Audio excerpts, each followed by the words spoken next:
Why did they always laugh before she even raised the rifle? The sound reached her first, a chorus of boots scraping concrete, a few low whistles, then the quick burst of male laughter that rode the morning air like shrapnel. Staff Sergeant Sierra Parker paused at the edge of Fort Campbell's longest-firing lane, the M4 cradled against her shoulder as naturally as breath. The early sun burned pale gold through a haze of Kentucky humidity, but it was the sting of mockery that set her pulse ticking. 6 months now. 6 months of this same ritual, as reliable as reveille. Back again, Parker. Sergeant First Class Marcus Thompson's voice carried like a challenge. Let's see if you can keep the dirt safe this time. The men chuckled, a few muttered bets traded behind her back. They thought she couldn't hear, but Sierra's ears had been sharpened by 1,000 hours of silence on foreign hillsides where hearing the faintest shift in wind meant survival. She didn't turn, didn't give them the satisfaction. "Morning, Sergeant," she said evenly, forcing a smile that felt like a thin piece of armor. "I'd like the 1,000-meter target today." That drew the real laughter, quick, harsh, like the metallic snap of a bolt sliding home. 1,000 meters was the province of legends, not the stumbling soldier they believed she was. Thompson shook his head, broad shoulders casting a shadow across the concrete. "Parker, you can barely group at 200. Let's keep it real. Start with 100 again, maybe work up if you remember which end of the barrel to point downrange." A smaller laugh followed, the kind that tried to hide contempt behind camaraderie. Sierra let the noise wash over her. She had been living inside this disguise for half a year now, and every dismissive grin, every exaggerated sigh of patience from her male counterparts was part of the mission. She was not here to impress them. She was here to study them, to measure the cracks in their discipline, the way a master carpenter runs fingertips along grain to feel for splinters. No one at this range knew the truth, that she had graduated first in her class from the Army Sniper School, that she had spent nights in deserts where the temperature dropped 40 degrees in an hour, adjusting for crosswinds that could carry a bullet off course by the width of a human heart. They did not know she held the record for the longest confirmed kill shot in modern history, a single breath and trigger squeeze at a distance that military manuals called theoretical. But this was not a day for records. This was a day for patience. She walked to her lane, boots whispering against the gravel. The rifle in her hands was standard issue, the same worn M4 every soldier here had touched. Her fingers, however, moved with a precision none of them could match. She slid the bolt, checked the chamber, but deliberately misaligned the sights just a hair, enough to scatter her shots like the rookie they all believed she was. "Need me to walk you through the basics again?" Thompson asked, stepping closer, his tone a mixture of amusement and faint annoyance. "If you have time, Sergeant," she replied, making her voice light, almost grateful. She even tilted her head as though unsure about the weight of the weapon, a subtle gesture she had practiced in a mirror until it felt convincingly awkward. He launched into the same speech he gave every morning. "Breathe out slowly, keep the trigger squeeze smooth, don't jerk the rifle." The fundamentals. She could have recited them backward in 3 languages. Sierra lay prone, cheek against the stock. Through the scope she saw the distant target blurred by heat shimmer. A simple calculation, wind at 7 knots from the southwest, humidity high, barometric pressure stable, danced through her mind like a quiet song. She could put 5 rounds through the same hole with her eyes half closed. Instead she exhaled, shifted her elbow deliberately, and let the first shot drift 3 inches wide. The next 4 followed a pattern of near misses, just enough improvement over yesterday to suggest a soldier slowly learning. "Better," Thompson said grudgingly. "You might actually hit center mass before you hit retirement." The men behind him chuckled. Sierra offered a small, embarrassed smile. Inside, she was a statue. Every laugh, every smirk, every half-hearted pat on the shoulder was a data point. Her real assignment was as deep cover as it came, Identify soldiers whose treatment of female personnel revealed potential security breaches, instability, or worse. Some mocked to hide insecurity. Some mocked because they enjoyed the power. Both were dangerous. Her daily failures drew them out, each comment sharpening the picture her superiors needed. 200 meters next. The distance always drew a small crowd because this was where her talent reliably collapsed. A few soldiers drifted closer, coffee in hand, ready for the morning's entertainment. Corporal Williams called it out with a grin. "All right, Parker, let's see if lightning strikes twice." She went through the motions with deliberate care, adjusting her scope with tiny, uncertain gestures that looked like guesswork. In truth, she accounted for the shifting crosswind at 30 feet, the subtle humidity rise since the last volley. The shots landed exactly where she planned, tantalizingly close, never enough to silence the peanut gallery. "Still struggling with the fundamentals," Thompson observed, satisfied. "Discipline takes time." "Yes, Sergeant," she said, letting her voice carry just a note of humility. If he listened closely, he might have heard the steel beneath it. By 9:30 the air was a slow boil of heat. Sweat prickled under her uniform, but Sierra's breathing never faltered. Then she asked for the 500-meter lane. The reaction was instant. Thompson's laugh carried downrange. "500. Parker, you can barely group at 200. You trying to decorate the dirt beyond the target." "I'd like to try," she said softly. "I know I'm not ready, but I want to see how much I need to improve." A murmur rolled through the onlookers, the kind of noise men make when they expect a show. "Your funeral," Thompson replied, shaking his head. "Don't say I didn't warn you." Sierra settled into position, the scope's crosshairs floating over the distant target. For a heartbeat, she forgot the play acting. Muscle memory from years of high-stakes operations slid into place. Stance perfect, breath matched to the rhythm of her heart, finger finding the trigger's break point as naturally as a pulse. The shot cracked through the heavy air. 4 seconds later, the range fell silent. "Holy," Williams lowered his binoculars. "Dead center, perfect shot." Even Thompson had no words. The silence stretched. Sierra felt a thin blade of panic, too clean, too revealing. She fired again, deliberately off. Another wide, 3 more scattered like chance. The murmurs returned, beginner's luck, fluke. But a seed had been planted. She could see it in Thompson's narrowed eyes. By 11:30 she was cleaning her rifle when movement near the gate caught her attention. A black SUV, tinted windows, official insignia.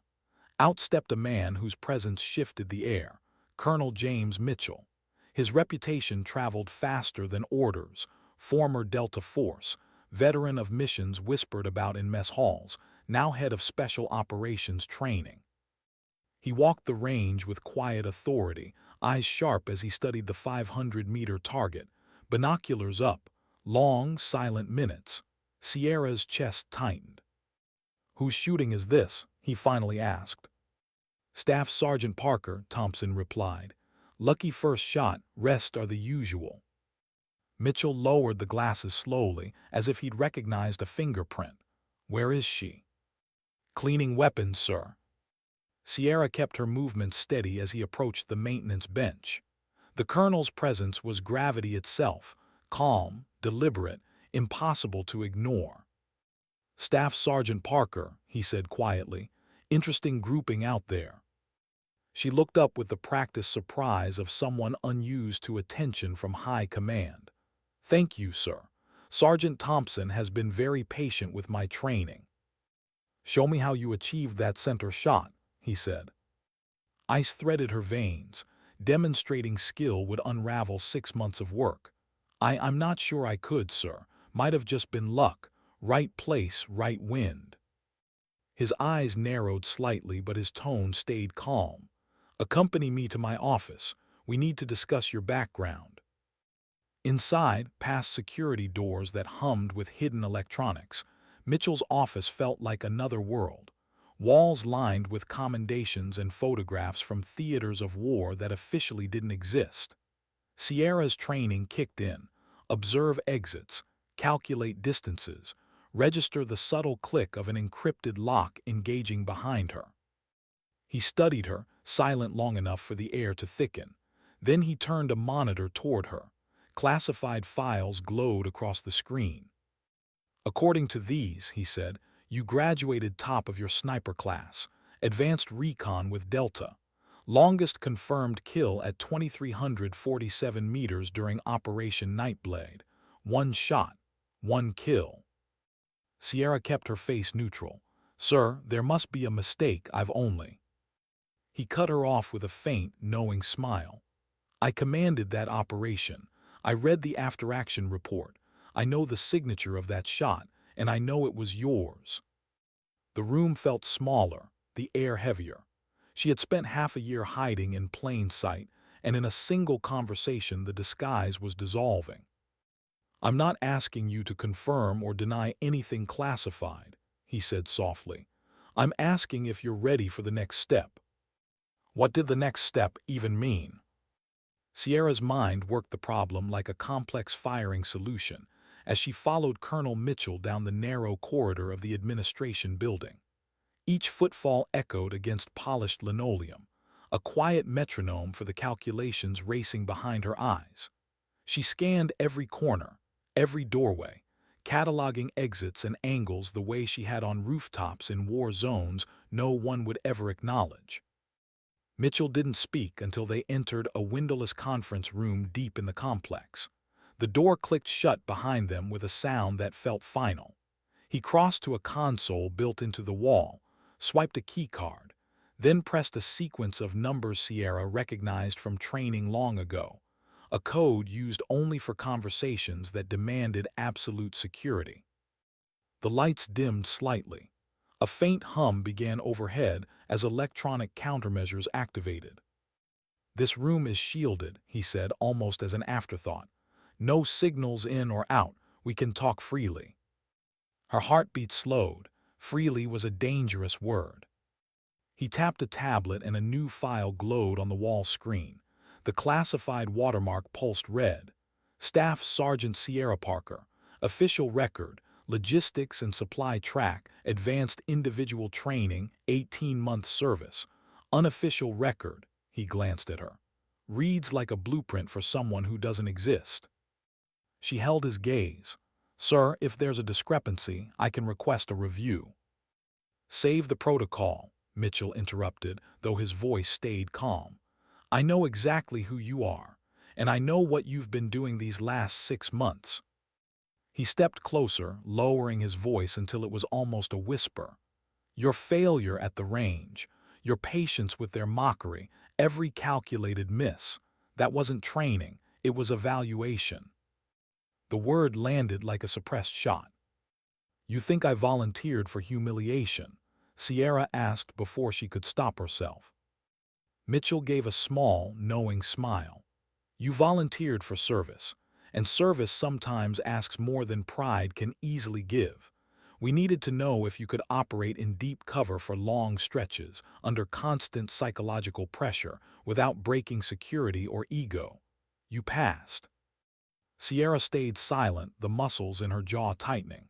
She thought of the daily sneers, the cheap jokes, the way Thompson's voice had filled the air like static. Every moment had been a test, every insult a data point. "Why?" she asked finally. "What program needs that kind of test?" Mitchell touched the screen again. A new chart appeared, boxes and lines that connected like a web. None of the unit designations were familiar. Some bore nothing but strings of numbers. "This is an inter-branch initiative. No official name, no flag, no recognition," he said. "Operators work alone or in pairs in places we can't officially be. Missions where the margin for error is measured in microns and the political cost of failure is unthinkable." She read the description silently. Long-range precision interdiction, denied territory infiltration, strategic single-operator engagements. Words that meant, you go where no one else can, and you succeed where no one else will. Her pulse slowed to a cold, steady rhythm. "Why me?" "Because you don't just shoot straight," he said. You stay silent. 6 months of being underestimated without a single slip. That's rarer than a perfect shot. He sat across from her now, elbows on the table, eyes level. This is an invitation, not an order. You have a choice. But if you accept, you'll train for operations that most commanders won't even be briefed on. You'll disappear from the records you know, and you may never be thanked. For a long moment, the room felt smaller than a sniper's hide. Sierra thought of her father, who had served quietly, medals hidden in a drawer. She thought of the men on the range who would never understand what it cost her to let them believe she was less. "What happens if I say no?" she asked. "You finish your current assignment," Mitchell said. "You return to regular duty. No one will know this conversation took place, but I suspect you'd always feel the weight of what could have been." Silence stretched between them, heavy and oddly calm. Sierra heard only her own breathing, steady as a metronome. "I'll need verification," she said finally, "through the secure chain of command, Delta codes." Mitchell's faint smile returned. "Good, you're still thinking like an operator." He keyed in a sequence on the encrypted console. A voice came over the internal channel, clipped and coded. Sierra recognized the challenge response pattern from her most advanced training. She answered each prompt with precision, each phrase an invisible key turning a lock. When the final code cleared, Mitchell nodded. "Authentication complete. You're in the right room." The decision settled over her like the weight of a rifle stock against her shoulder. "Then I accept," she said quietly. Mitchell stood, extending a hand that carried no ceremony. "Welcome to the program, Sergeant Parker." That night, alone in her barracks, Sierra sat on the narrow bed with the lights off. Outside, the base hummed with its usual nocturnal life. Vehicles moving, distant conversations, a bugle faint against the wind. She stared at the ceiling, replaying the day in fragments. The perfect shot, the black SUV, the colonel's eyes as he read her classified history aloud. She should have felt vindicated, maybe even proud. Instead, there was only a quiet ache. 6 months of mockery, endured for a mission she hadn't known she was on. The laughter had been the point. They would never know. Her phone buzzed once, a single encrypted text. "Report to range building 7 at 500. Civilian attire, no identification." She deleted it without hesitation. Dawn came gray and heavy with mist. Sierra dressed in plain clothes and walked the half-mile to range building 7. The structure looked abandoned, windows dark, but a keypad by the door glowed faintly. She entered the code Mitchell had given her. The lock disengaged with a quiet hiss. Inside, the space was stark, bare concrete, faint smell of gun oil, and a single steel door at the far end. Beyond it lay a small hangar lit by cold, fluorescent strips. 2 men and 1 woman waited, each in civilian gear, their faces unreadable. Their stances told her everything. Former operators, every one of them. A tall man with a shaved head gave a curt nod. "Staff Sergeant Parker, call sign Raven, effective immediately. I'm Master Sergeant Williams. This is Gunnery Sergeant Martinez and Dr. Sarah Chen, our psychological operations specialist. Welcome to the assessment cell." "Assessment?" Sierra asked. Williams's voice was gravel. "Final confirmation of what Mitchell already suspects. We push you until you break or prove you won't. 2 weeks. No uniform, no rank, just capability." Dr. Chen's eyes were calm, clinical. "This is less about marksmanship and more about isolation, deprivation, and control. You'll be given tasks without context. Your response to ambiguity is the real test." Sierra nodded once, understood. Martinez handed her a sealed case. "Your rifle, customized. You'll assemble it blindfolded. Time starts when you open the box." The next hours unfolded in a blur of deliberate challenge.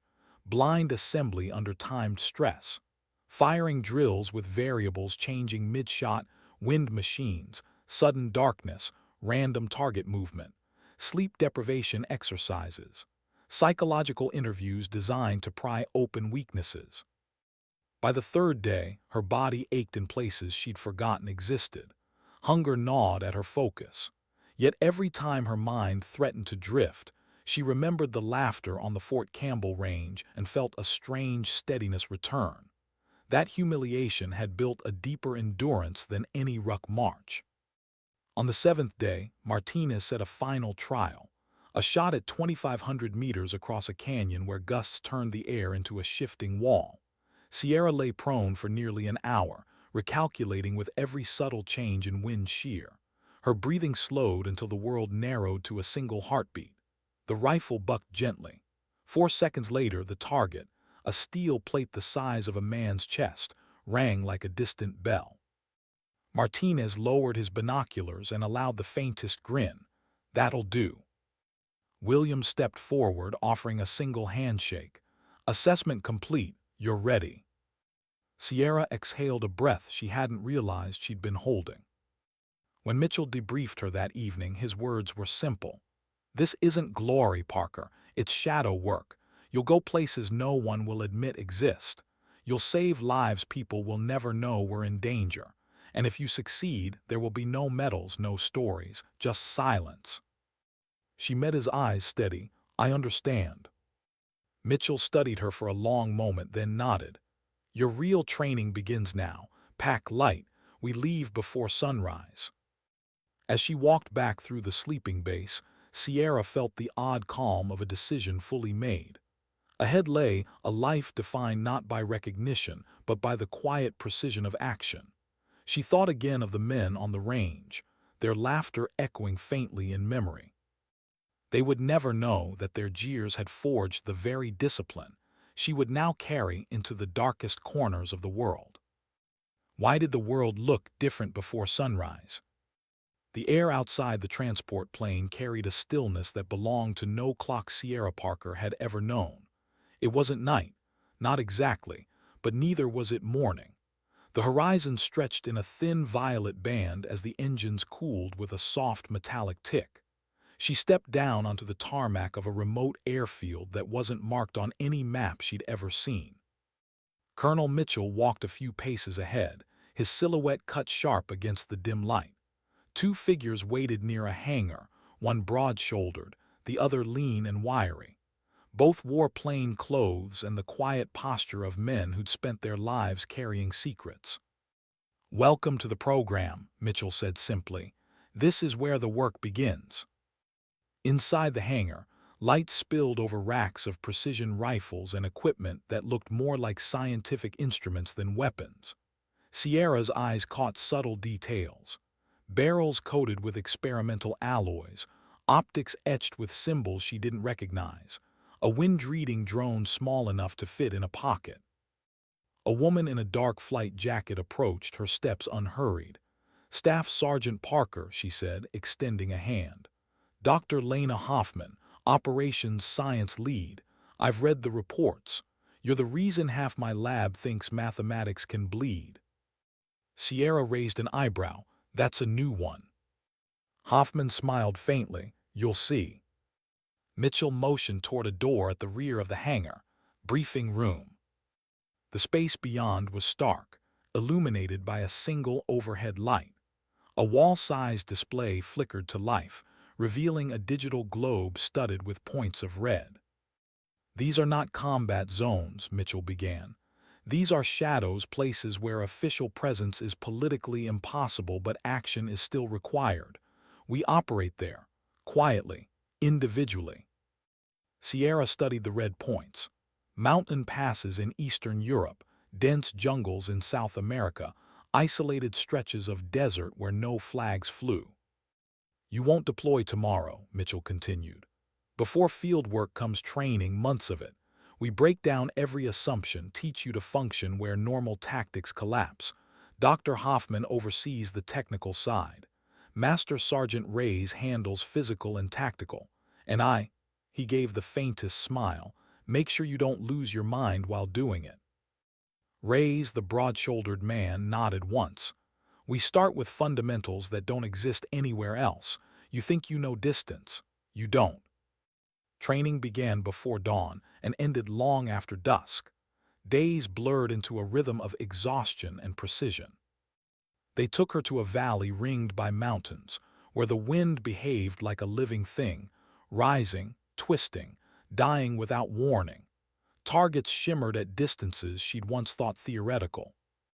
3,000 meters, Reyes said on the first morning. Steel plate, center mass. You have 60 minutes to build a firing solution. No electronics. Sierra knelt in the dirt, notebook open, pencil racing. She calculated spin drift, Coriolis effect, microgusts from temperature differentials between shadow and sun. She'd done this before, but not under these shifting mountain currents. When she finally squeezed the trigger, the rifle bucked lightly. 4.5 seconds later, the distant plate sang with a faint metallic ring. Reyes gave nothing more than a slow nod. Again. Day after day, the distances lengthened, the conditions worsened. Some mornings she woke to find ice crusting her rifle's action. Other days the valley baked under desert heat. At night, Dr. Hoffman layered in the science. Sierra spent hours studying ballistic coefficients, learning to integrate atmospheric data from real-time drones, and running endless calculations until numbers filled her dreams. Yet the hardest training wasn't physical or mathematical. It was silence. Every evening they sent her to an isolated observation post high on the ridge, alone with a radio she wasn't allowed to use. "Stay awake," Reyes said the first night. "Stay unseen. Report nothing. Think about everything." The hours stretched. She counted heartbeats, memorized the subtle creak of cooling stone. She thought of the soldiers back at Fort Campbell, their laughter still sharp in memory. The sting of those mornings had dulled into something else, a quiet strength. Each insult had been a nail in the scaffolding of her patience. Alone on the ridge, she realized that the real test had never been about marksmanship. It was about whether she could remain still when the world demanded motion, remain silent when silence itself became heavy. Weeks passed, the work deepened. Reyes introduced live scenarios, simulated missions requiring stealth and improvisation. One exercise sent her across a 3-mile stretch of dark forest to retrieve a single data chip from an unmanned outpost. Drones patrolled overhead. Motion sensors lined the ground. She completed the mission in under 2 hours, leaving no trace. Later, Hoffman tested her ability to calculate improbable shots on the move. "Think of it like solving a living equation," the scientist said, releasing miniature drones to scatter unpredictable gusts across the valley. Sierra adjusted instinctively, the rifle an extension of her own breath. Her reputation grew quietly within the small team. Reyes, never generous with praise, once remarked, "You think like a mathematician but move like a ghost. That's rare." Even Mitchell seemed different now. Occasionally he watched from the sidelines, arms folded, eyes unreadable. When their gazes met, she sensed something like respect, tempered, cautious, but real. One evening, after a particularly brutal day of long-range drills, Mitchell approached as she cleaned her rifle under a silver wash of moonlight. "You know why this matters," he said, not a question. Sierra nodded, "Because sometimes one shot changes everything." Mitchell looked past her toward the dark valley, "Because sometimes one person does." For a long time they stood without speaking, the night air humming with unseen insects. Sierra felt the weight of the moment settle deep in her chest. But progress was never linear. Halfway through the 4th month, they introduced stress drills designed to break even the strongest operators. Sleep deprivation compounded by psychological pressure. False intel suggesting friendly forces were in danger. Sudden environmental shifts. A valley flood that forced her to abandon a carefully prepared position. A blinding snowstorm mid-exercise. During one endless night, she found herself pinned behind a ridge as speakers hidden in the rocks blasted the recorded cries of wounded soldiers. Her orders were simple: hold position. Do not reveal. Do not respond. The sounds tore through her like shrapnel, dragging memories from operations she had never spoken of. For long minutes she gripped the rifle, muscles trembling until the noise died. When dawn came, Reyes approached quietly. "Most people break on that one," he said. "You didn't." Sierra only nodded, too tired to answer. Later, Dr. Hoffman offered a rare smile. "Your mind bends but doesn't snap. That's what we needed to know." Toward the end of the 6th month, Mitchell called a halt to the regular drills.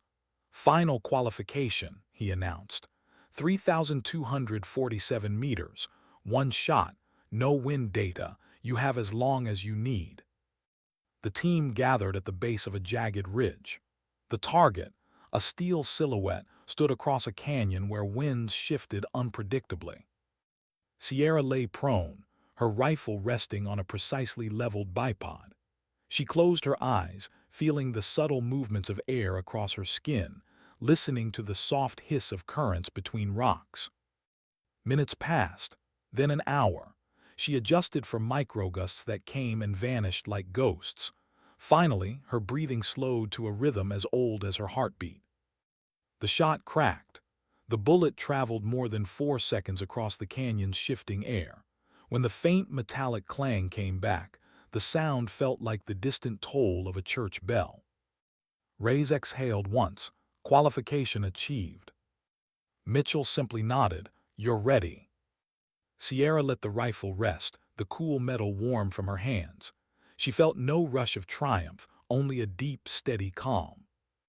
That night, as the team gathered in the hangar for a quiet debrief, Mitchell addressed them all.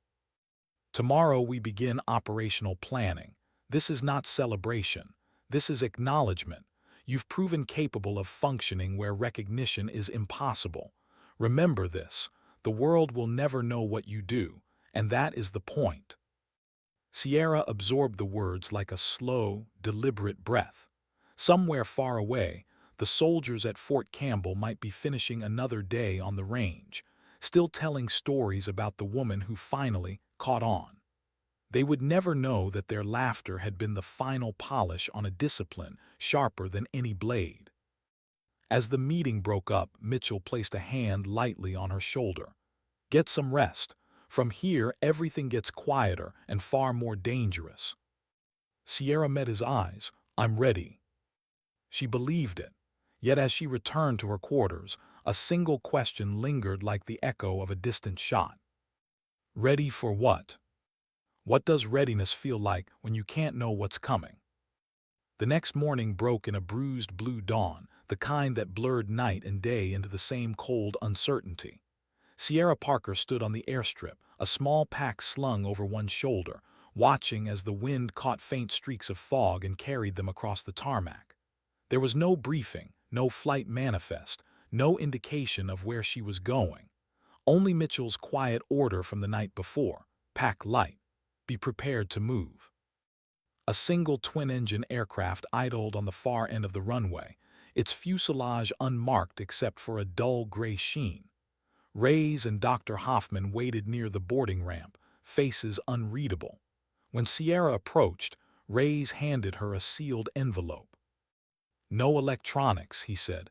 "Read it once you're airborne, burn it when you're done." She nodded, tucking the envelope into her jacket. Inside the plane, the cabin was sparse. 2 rows of steel-framed seats, a table bolted to the floor, a faint smell of jet fuel. The engines rumbled to life with a low vibration that seemed to settle into her bones. Mitchell boarded last, carrying nothing but a battered leather case. They climbed quickly, clouds swallowing the view until the world below became an indistinct gray. Mitchell broke the silence only once. "You'll receive your operational designation during transit," he said. "Until then, we remain off record." Hours passed. Sierra opened the envelope, scanning the contents as the engines droned. Coordinates, weather data, satellite imagery of a valley carved between jagged peaks. No location name, no political context, just numbers and an outline of terrain. At the bottom, a single sentence in block type. "Evaluate presence of high-value asset. No collateral. Confirm capability. A test, but of what? She burned the paper with a small field lighter, watching the edges curl to black. When the plane finally dipped beneath the clouds, an endless range of mountains stretched beneath them, white peaks knifing through the blue like silent sentinels. A small airstrip appeared, a line scraped into rock, invisible until the last moment. The landing was rough, the tires skidding on the uneven surface before the plane slowed to a shuddering stop. The air outside bit at her skin, dry and thin. Altitude. Cold sunlight gleamed on snowpack that looked untouched by human presence. A single hangar stood near the edge of the strip, and a lone figure waited at its door. The man wore heavy boots and a faded parka. His face was weathered, his posture relaxed but deliberate. He introduced himself simply, "Call me Harlan. I handle field evaluations." His voice held no rank, no accent she could place. Mitchell exchanged a brief nod with him, then turned to Sierra. "From here, you follow Harlan. I won't interfere." And just like that, Mitchell and the plane were gone, the roar of engines fading until the valley held nothing but silence and wind. Harlan led her through the hangar into a narrow tunnel carved into the rock. Lights flickered along the walls, casting thin shadows. The tunnel opened into a cavernous room that served as both barracks and command post, if it could be called that. A single steel table, a pair of cots, a stove, and racks of equipment were the only furnishings. "You'll stay here until further notice," he said, handing her a small pack of rations. "This location is off every satellite schedule. No comms unless I initiate. Understood?" "Yes," Sierra replied. "You're here for final field assessment," Harlan continued, packing slowly. "Not shooting drills, we know you can do that. This is about patience, judgment, and choice. Somewhere in these mountains is an asset, a person carrying intelligence that can tilt a balance we care about. Your job is to confirm presence, maintain cover, and decide whether engagement is possible. No rescue team. No extraction unless you call it. You will not be told who the target is until you find them." He studied her for a long moment, eyes steady as stone. "There is no timetable, could be a day, could be a week. Weather will turn. You will be cold, hungry, alone. We'll watch, but we won't help. That's the evaluation." Sierra listened without moving. "What are the rules of engagement?" "Observe, confirm. No kill shot unless you have to defend yourself. The mission is your decision. That's what we need to know, what you do when orders are a whisper instead of a shout." Then he turned and left, his footsteps fading into the cavern until only the sound of distant wind remained. The first night brought a silence so deep it felt alive.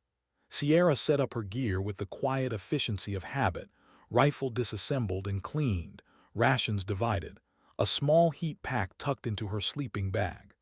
The mountains outside glowed faintly under a slice of moon, jagged shapes like black teeth against the sky. She lay awake, listening. Every crack of shifting ice, every sigh of wind became a signal to decode. She thought of Fort Campbell's shooting range, of laughter bouncing off concrete walls.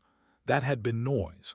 This was something else, a silence heavy enough to press against her ribs. At dawn she began her search.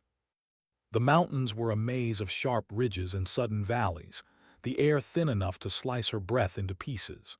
She moved with deliberate care, mapping the terrain in her head. Each hour she paused, scanning with high-power optics, reading subtle disturbances in snowpack, the faint shimmer of heat against rock.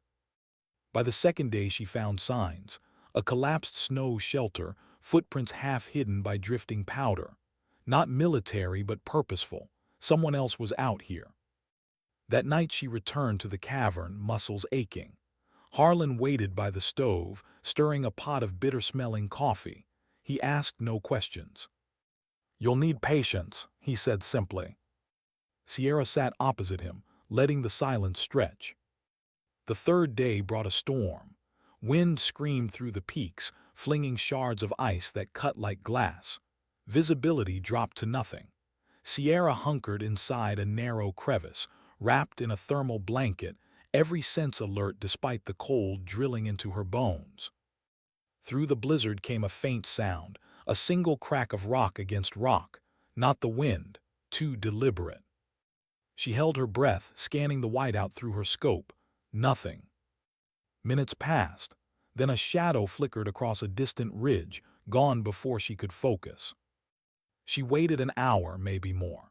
When the storm finally eased, she climbed to the ridge and found fresh tracks leading east, smaller than a man's boot, but deep, careful. Whoever it was moved with skill.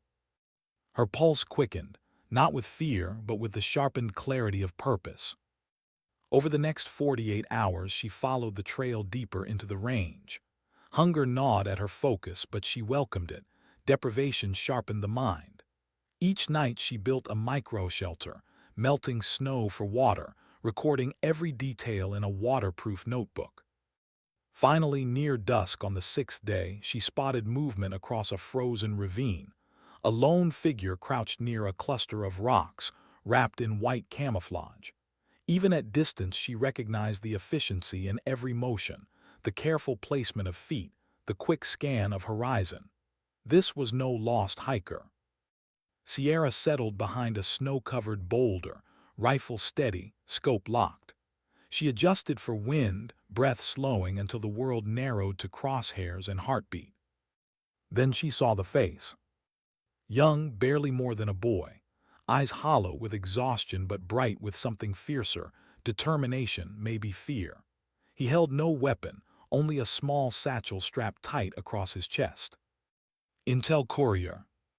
The rules of engagement returned to her like a slow drumbeat. Observe. Confirm.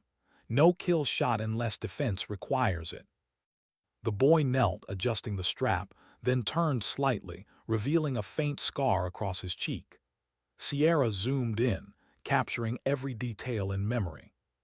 She could take the shot, end the mission in a breath, but that wasn't the order. The real assignment was choice. She exhaled, finger easing off the trigger. For hours she watched, unmoving, as the boy built a small fire and warmed his hands against the fading light. At last, he shouldered the satchel and began a slow descent toward a narrow pass. Sierra didn't follow immediately. She waited, letting distance grow, then rose and trailed him through the gathering dark. By the time she returned to the cavern 2 days later, snow crusted her boots and fatigue pulled at every muscle. Harlan sat by the stove, the same quiet sentinel. "Well," he asked. "Confirmed," she said simply. "High-value courier, no confrontation, no collateral, location tracked to grid 89. He studied her for a long moment, then gave a single nod. "You passed." The words carried no triumph, only quiet finality. "You were testing whether I'd take the shot," Sierra said. "We were testing whether you knew when not to," Harlan replied.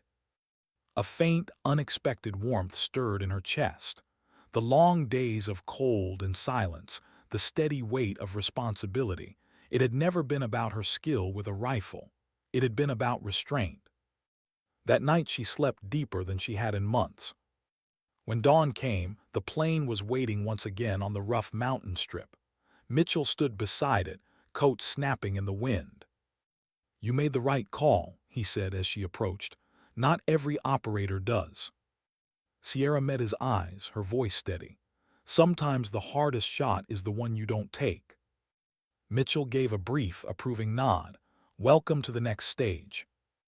As the plane lifted off and the mountains fell away beneath them, Sierra felt a quiet certainty settle inside her. The mission wasn't about a single shot or even a single life. It was about understanding that power isn't always in the trigger pull. Sometimes power lives in the stillness before it. What does it mean to come home when the world you left no longer fits?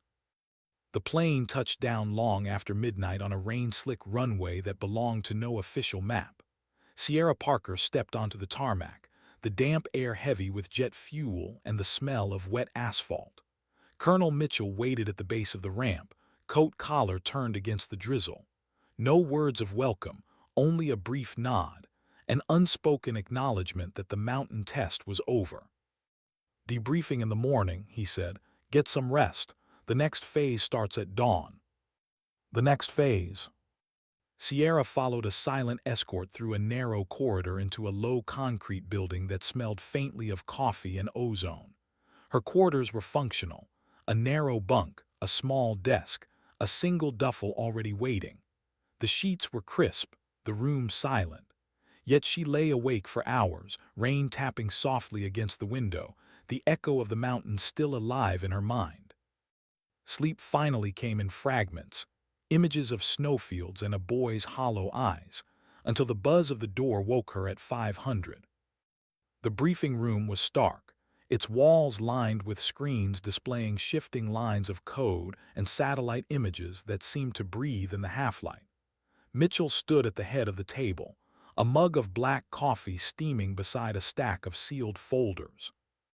"This is the next step," he said without preamble. "Advanced independent operations. You'll train as a unit of one." He gestured toward the room's only other occupant, a woman with dark hair pulled into a severe knot, dressed in civilian black. "This is Commander Elise Navarro," Mitchell said. "Intelligence liaison. She'll oversee mission modeling and psychological evaluation." Navarro's eyes were steady, assessing Sierra with a quiet intensity. "Your mountain fieldwork proved judgment under extreme isolation. Now we measure how you handle contact, when the enemy wears a face you might recognize, when decisions demand speed and restraint in equal measure." She placed a slim dossier on the table. "Today begins a series of dynamic operations, real environments, real stakes. You will never be told in advance whether a scenario is live or simulated. Trust will be tested at every step." Sierra opened the dossier. Inside, a handful of photographs, grainy surveillance stills of city streets and crowded train platforms. Each image carried only a date and time, nothing more. "Your task," Navarro said, "is to move through the world unseen, identify and assess potential threats. No engagement unless absolutely necessary. We watch for how you adapt, how you decide when the lines blur." Mitchell added quietly, "and how you live with the choice afterward." 2 days later, Sierra found herself on a crowded European street at dusk, the air laced with the smell of diesel and street food. No uniform, no insignia, only a small earpiece and a passport that would vanish into classified archives the moment she returned. Through the slow tide of pedestrians, she caught fragments of the surveillance photos Navarro had shown her. A man in a blue scarf, a woman carrying a red umbrella, a teenager with a green backpack. Were they random civilians or part of the test? Her job was not to know. It was to move like shadow and light, present but unnoticed, vigilant without suspicion. Hours passed as she trailed patterns, reading body language, noting subtle exchanges of glances and the weight of bags. At midnight, she returned to the safe house with nothing but a mental map of movements and timings. Navarro's voice crackled in her earpiece before she even set the pack down. "Report."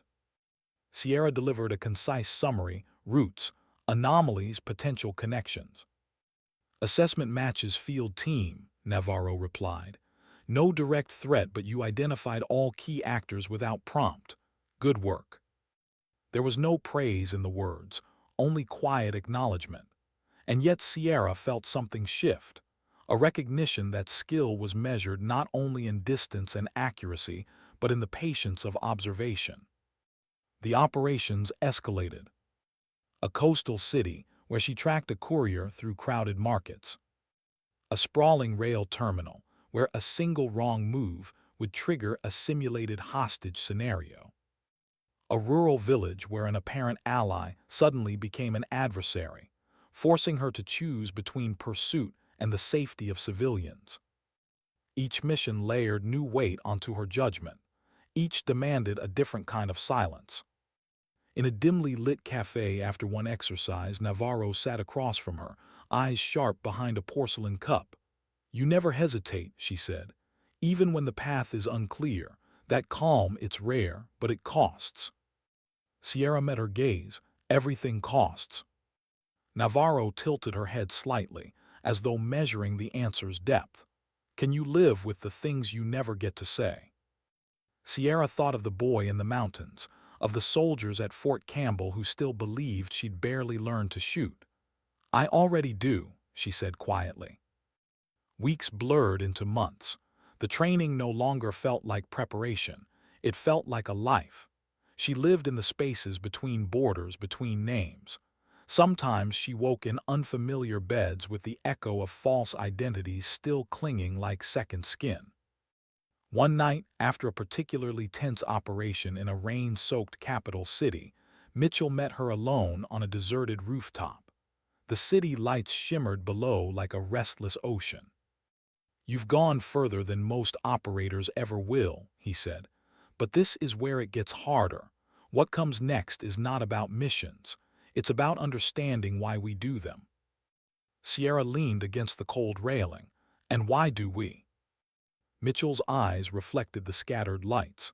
Because sometimes a single action prevents 1,000 tragedies, and sometimes restraint saves more lives than any bullet. His words settled over her like the slow fall of rain. The final evaluation arrived without warning. She was summoned to a small safe house before dawn. Inside, Navarro waited, her expression unreadable. Live scenario, Navarro said. One objective, prevent a transfer of sensitive materials scheduled for tonight. Intelligence points to a single courier. You have 12 hours. The dossier contained a single photograph, a middle-aged woman with kind eyes and a tired smile. No name, no context. She may be a civilian, Navarro said, or she may be the key to a leak that could cost lives. Your decision. The words were simple, the implication was not. Sierra tracked the woman through a city draped in evening fog. The courier moved with the weary grace of someone accustomed to anonymity, boarding buses, changing routes, pausing to feed stray cats with scraps from a paper bag. Every instinct screamed that the woman carried something, yet every glance showed nothing but quiet humanity, a face softened by years, a hand that lingered gently on the heads of passing children. Near midnight, the courier entered a narrow alley and met a man who slipped her a small package wrapped in plain cloth. Sierra steadied her breathing, sights trained from the shadowed rooftop. One squeeze of the trigger and the mission would end. Clean, efficient. But then the woman looked up, and in the flicker of a street lamp Sierra saw something she couldn't name, perhaps the same quiet resolve she had carried through months of testing. Her finger eased off the trigger.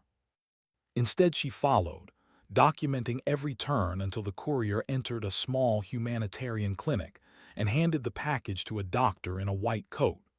Sierra slipped closer, enough to glimpse the contents as the doctor unwrapped it. Medical research, stolen to expose corruption that had buried a life-saving vaccine. Not a threat, a whistleblower. Sierra exhaled, the decision made. She turned away, fading into the fog without a sound. At dawn she returned to the safe house. Navarro waited alone, arms crossed. Report, she said. Sierra described the night in clipped detail. You chose not to engage, Navarro said softly. She wasn't the enemy, Sierra replied. Stopping her would have been the crime. Navarro studied her for a long moment, then nodded. Exactly the decision we hoped you'd make.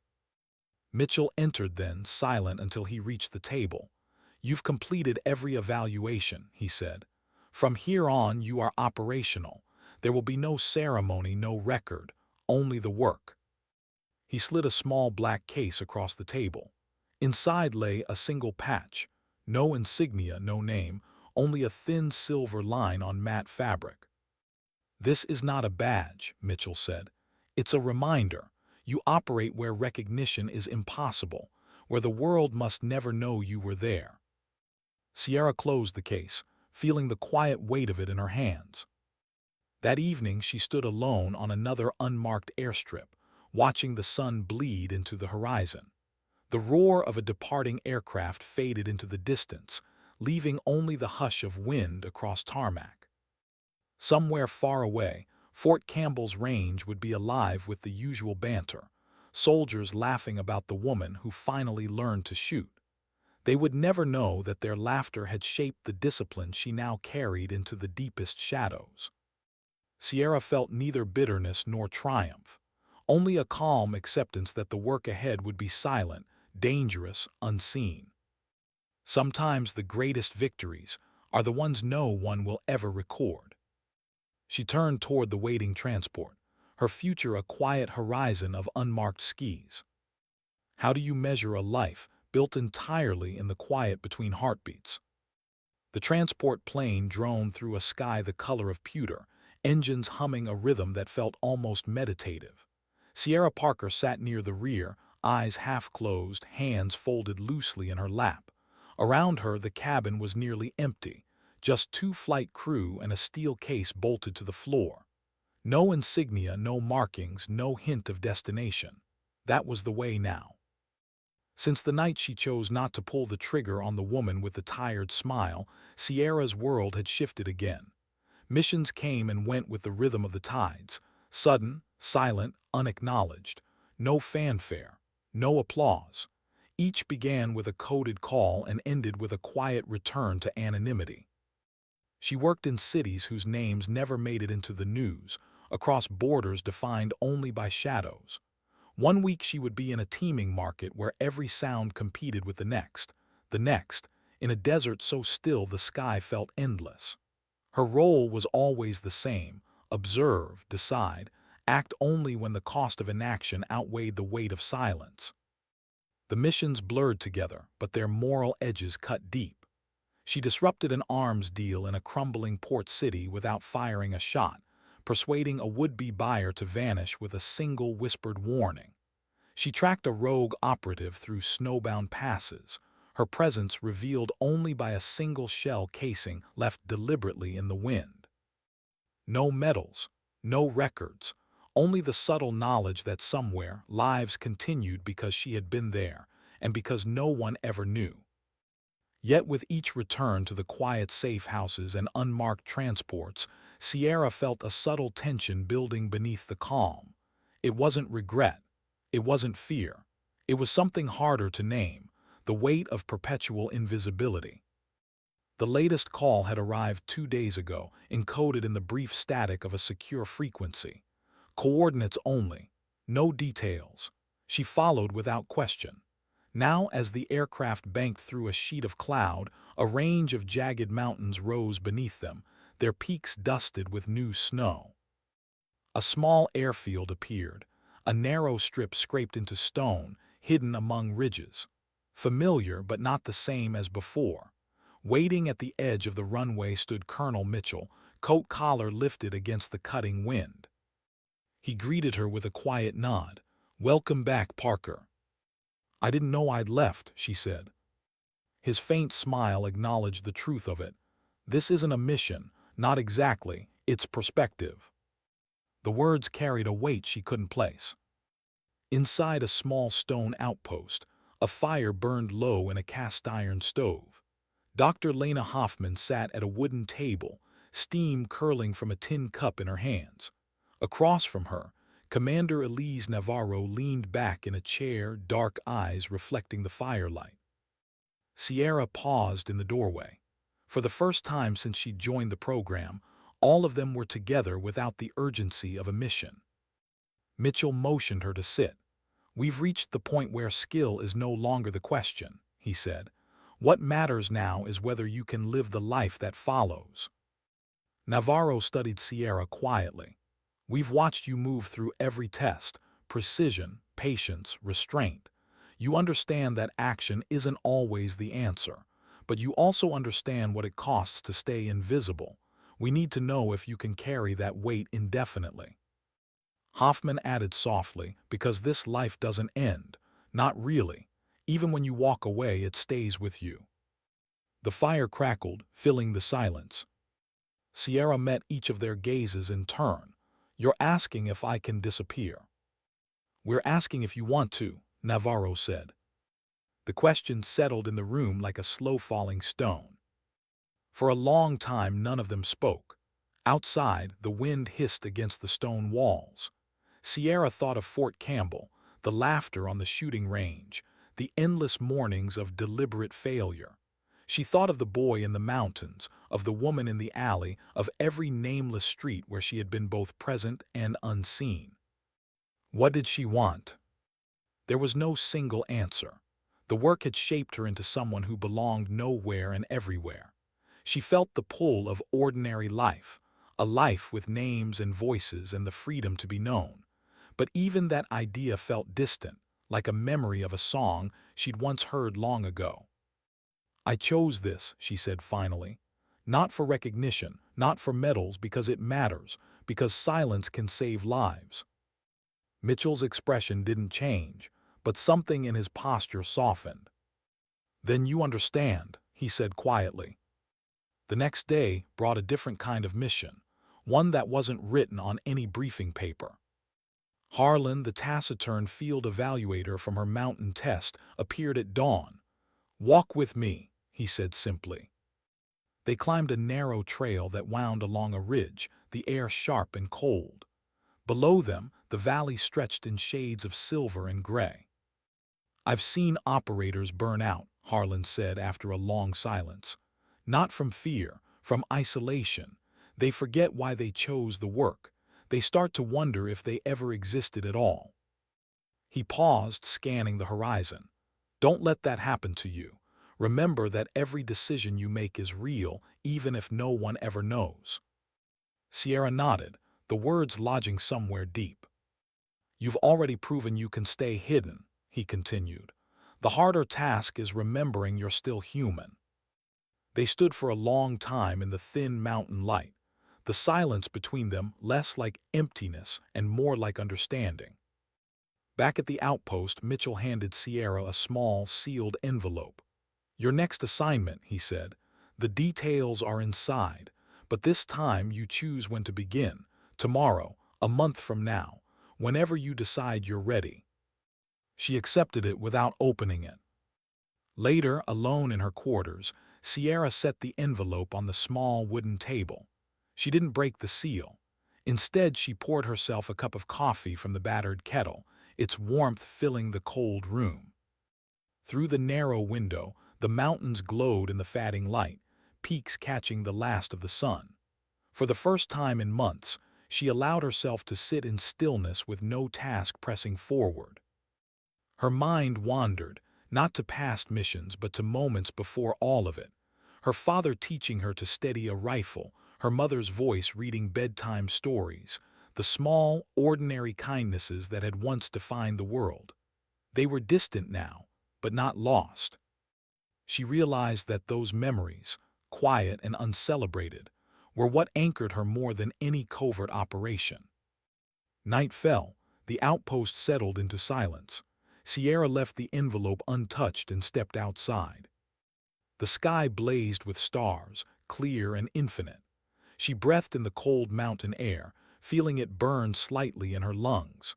In that moment, she felt both impossibly small and entirely alive. For years, she had measured success in meters and seconds, in the quiet perfection of a single shot.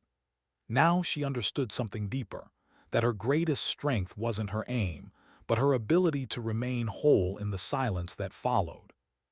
Behind her, the door creaked open. Navarro emerged, coat pulled tight against the chill.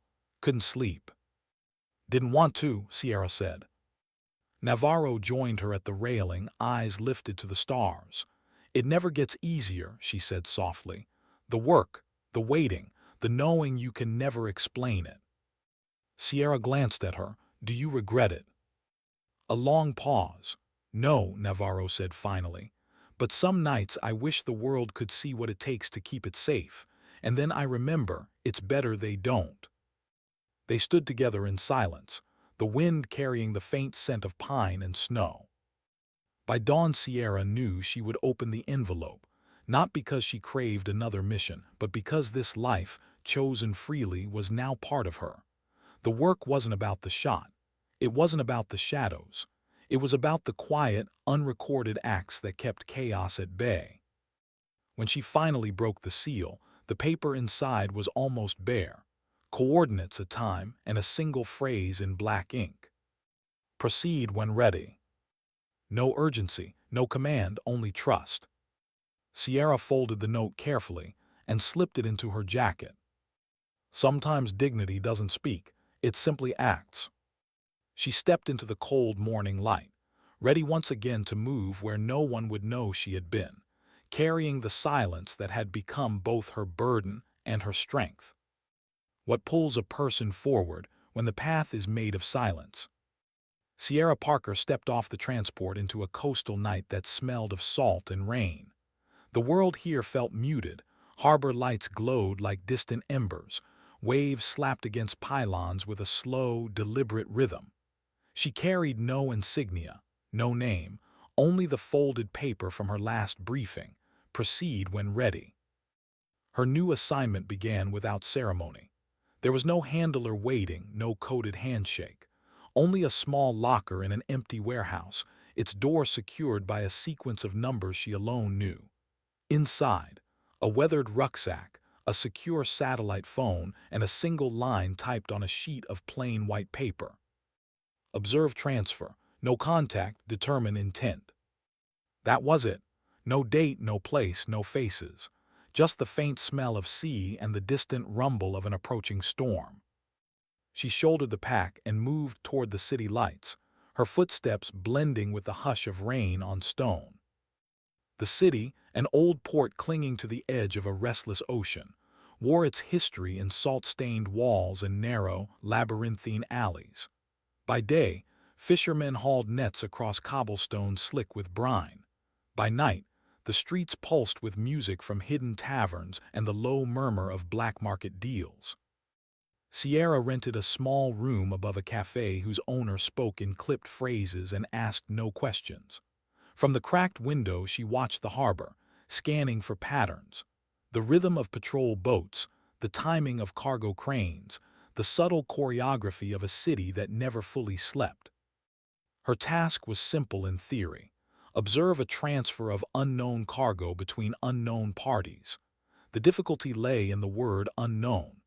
She had to find the meeting before it happened, guided only by instinct and fragments of intercepted chatter that came through her encrypted phone at irregular intervals. Days stretched into a quiet routine of surveillance. She drifted through the markets like smoke, blending with fishermen and merchants, noting every anomaly. A vessel arriving without paperwork, a car idling too long near the docks, a shadowed figure taking the same circuitous route night after night. Patience became her closest ally. On the fifth evening she spotted it, a subtle pattern amid the chaos. Two men moved through the crowd with the casual precision of professionals. They never spoke, never looked at each other, yet their pace matched perfectly. One carried a weathered leather satchel, the other a simple canvas bag. Sierra followed at a distance, her senses tuned to the smallest cues. The way they avoided pools of light, the slight quickening of their steps when a police patrol passed. They led her through a tangle of narrow alleys until the smell of the harbor returned, stronger now, tinged with diesel and rain. The men stopped at an aging cargo warehouse whose steel doors were scarred by years of salt air. A faint light flickered within. Sierra found a shadowed perch on a nearby rooftop, settling behind a stack of rusted pipes. Through a cracked skylight she saw them meet a third figure, a woman in a gray raincoat. The exchange was swift. The satchel passed hands, the canvas bag remained. No words carried across the wind. Sierra steadied her scope. The woman's face was partially obscured, but a flash of recognition sparked somewhere deep in her memory. A scar along the jawline, eyes sharp, calculating. Elise Navarro. Shock threatened to break her focus. Navarro, the same intelligence officer who had overseen her training, who had watched every evaluation with cool precision. What was she doing here, off-record and unguarded, in the middle of an illicit transfer? Sierra's pulse quickened, but her breathing stayed measured. She kept the crosshairs steady, mind racing through possibilities. Was this another test? A trap? Or had Navarro crossed a line the program couldn't admit? Through the scope she watched Navarro take the satchel, glance once at the men, and disappear into the wet night. Sierra hesitated only a moment before following. Navarro moved with quiet efficiency, slipping through side streets and across deserted plazas until the city thinned to a stretch of empty waterfront. She stopped beneath a rusting crane, the satchel clutched close. Sierra approached from the shadows, every step silent on the rain-slick pavement. "Commander," she said softly. Navarro didn't startle. She turned slowly, eyes catching the faint glow of the harbor lights. "I wondered how long it would take you." "What is this?" Sierra asked. Navarro regarded her for a long moment, the satchel still in hand. "Perspective," she said finally, "and trust." "Is this part of the program?" Navarro's faint smile held neither warmth nor mockery. "Everything is part of the program." She stepped closer, the rain darkening her coat to near black. "Inside this bag is information that could expose corruption at the highest levels of a government we are sworn to assist. Our superiors want it buried. I'm retrieving it so it can't be hidden." Sierra studied her face, searching for any sign of deception. "You're going rogue." "I'm doing my job," Navarro said quietly. "The job they pretended to give us, protecting lives, not reputations." The harbor wind carried the sharp scent of diesel and salt. "You're testing me," Sierra said at last. Navarro tilted her head. "Maybe. Maybe I'm asking you to decide for yourself what the mission really is." For a moment neither spoke. Rain drummed softly on steel. "You can take the satchel back to Mitchell," Navarro said, holding it out. "End this. Or you can trust me and walk away knowing the truth will reach the people who need it. No orders, no fallback, only choice." Sierra felt the weight of every mission behind her, every silent decision, every line between action and restraint. She thought of the boy in the mountains, the woman with the vaccine research, the faces of those she had spared because killing them would have been easier than understanding them. Slowly she lowered her rifle. "I trust you," she said. Navarro's eyes softened just slightly. "Then you understand what this work is really about." She stepped past Sierra into the shadows, the satchel disappearing with her. Hours later, Sierra returned to the safe house. Mitchell was waiting, expression unreadable. "You found her," he said, not a question. "Yes." "And?" Sierra met his gaze. "Mission complete." He studied her for a long moment, the silence heavy as stone. Then he gave a single, almost imperceptible nod. "Understood." No reprimand, no explanation, only the quiet acceptance of a decision made. The days that followed were a blur of gray skies and restless sea. Sierra remained in the coastal city, watching the tide shift, the gulls wheel against the wind. No new orders came, no coded calls. She spent long hours walking the narrow streets, blending with fishermen and market vendors, absorbing the rhythm of lives untouched by the hidden wars she fought. Children chased each other across the piers. Old men mended nets in the sun. The world turned, indifferent and alive. For the first time in months, she allowed herself to simply exist. One evening, as the sun bled orange across the horizon, a single text arrived on her encrypted phone. "Return when ready." No signature, no coordinates, just the same quiet trust as before. Sierra looked out at the darkening water, the wind cool against her face. Somewhere, Navarro was carrying the satchel toward an uncertain future. Somewhere, the world continued, messy, flawed, beautiful. She deleted the message and slid the phone back into her pocket. Sometimes the mission wasn't about action at all. Sometimes it was about faith, the quiet belief that doing nothing could be the most powerful choice of all. As the last light faded, Sierra turned toward the city and began to walk, each step as deliberate as a heartbeat, each breath a reminder of the life she had chosen. Unseen, uncelebrated, but undeniably her own. what remains when the mission ends, but never really ends. The coastal city had begun to feel almost like a pause in time. Sierra Parker walked the narrow streets at dawn, the salt wind brushing her face, gulls wheeling against a pale sky. Each morning the sea returned and receded, a rhythm older than any order or code. Days passed without a new call, and for the first time in years, she felt no immediate task pulling her forward. She found herself watching the ordinary lives around her with quiet fascination. A baker kneading dough in the first light, children racing along the pier, their laughter spilling across the water, an old fisherman mending nets with hands weathered like driftwood. They lived without secrecy, without the burden of double meanings. She wondered if she had ever truly known such simplicity. The encrypted phone remained silent. When a single text finally arrived, "Return when ready," she let it sit unread for a day, then two.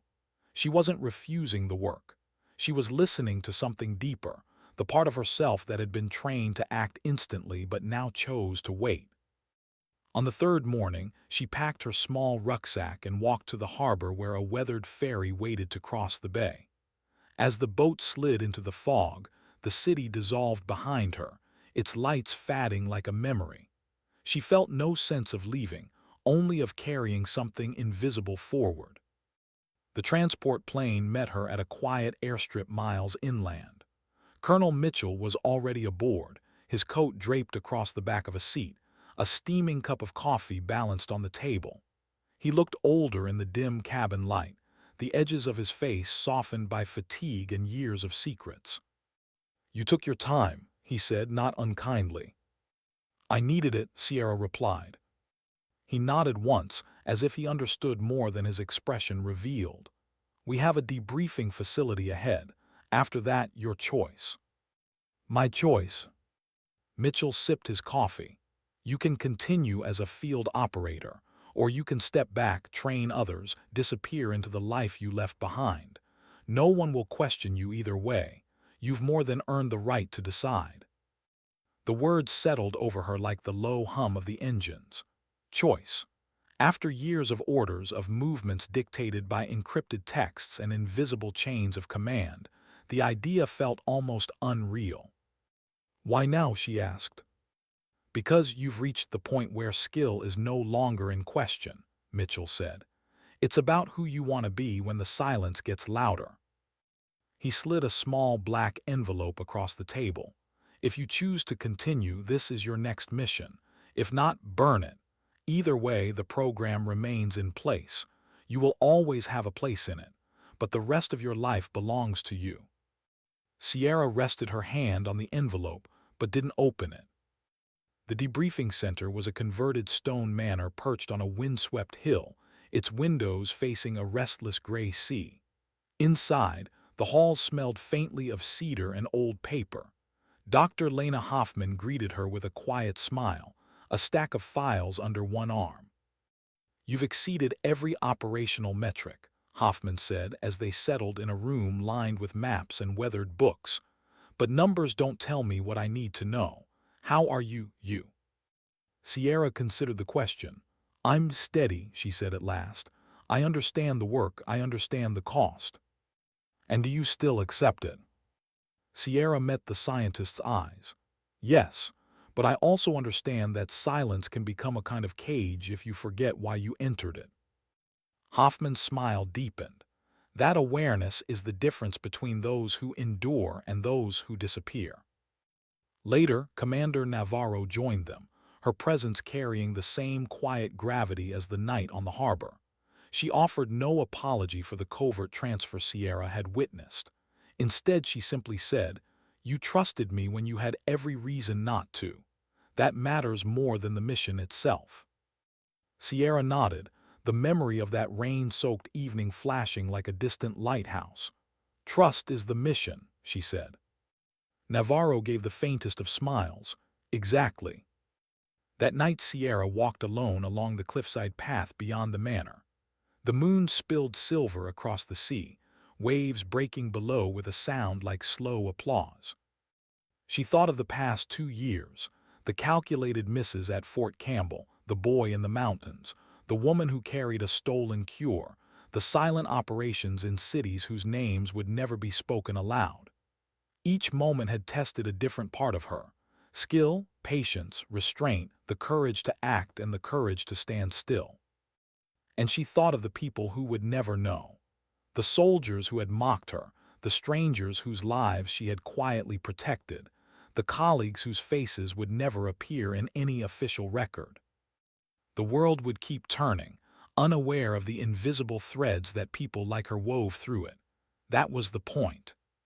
She realized then that her life was no longer defined by missions or coordinates. It was defined by the simple, unwavering choice to protect without recognition, to hold dignity not as a weapon but as a quiet force. The decision came without drama. She would return to the program, but not as a ghost forever chasing the next encrypted message. She would train others, shape them, teach them not just how to shoot but how to wait, how to choose, how to carry silence without letting it hollow them out. That was the work that mattered now. At dawn she found Mitchell in the manor's small kitchen, the smell of fresh coffee filling the air. She placed the black envelope on the table, unopened. "I'm not taking the next mission," she said. Mitchell studied her, the steam from his cup curling between them. "You're certain?" "I'll stay," she said, voice calm. "But as an instructor, I want to train operators to think before they act, to understand that sometimes the mission is restraint." For a long moment Mitchell said nothing. Then he nodded once, a rare softness in his eyes. "That's the hardest mission of all." Navarro entered quietly, her expression unreadable until she caught Sierra's gaze. A subtle nod passed between them, acknowledgement, understanding, a silent promise. Weeks later, Sierra stood on a different kind of range, an isolated training ground hidden deep within a forest. A dozen recruits waited with rifles slung and questions barely contained. They were young, their uniforms crisp, their eyes bright with ambition. She remembered those same eyes staring at her months ago in Fort Campbell, full of mockery and assumption. "Distance shooting is more than math," she told the recruits, her voice steady but warm. "It's patience. It's knowing when not to take the shot. Out there, the hardest trigger pull is often the one you never make." The recruits listened, some with skepticism, others with dawning curiosity. She guided them through breathing techniques, environmental calculations, the quiet art of observation. And woven through every lesson was the deeper truth she had earned, that dignity often lives in the unseen choice. During a break, one young soldier approached her hesitant. "Ma'am, have you ever missed on purpose?" Sierra looked past him to the far horizon, the forest stretching like an endless sea. A faint smile touched her lips. "Sometimes," she said, "and sometimes that's the best shot you can take." That evening, as the recruits cleaned their rifles and the sun bled gold through the trees, Sierra sat alone on the edge of the range. The distant echoes of gunfire faded into the hush of twilight. She felt the weight of her past not as a burden, but as a quiet foundation, a story written in actions no one would ever read. Somewhere far away, Fort Campbell's shooting line still echoed with laughter and routine. Perhaps the soldiers who had once mocked her still told the story of the woman who finally learned to shoot. They would never know that their laughter had forged a discipline sharper than any bullet. She didn't need them to know. Above her, the sky deepened into night, stars flickering like silent witnesses. She breathed in the cool air, each breath a reminder that the truest victories leave no scars and no headlines. Sometimes dignity doesn't speak. It simply acts. And Sierra Parker, unseen and uncelebrated, continued her quiet work, training others to carry that same silence, so the world beyond the range could remain whole and unknowing.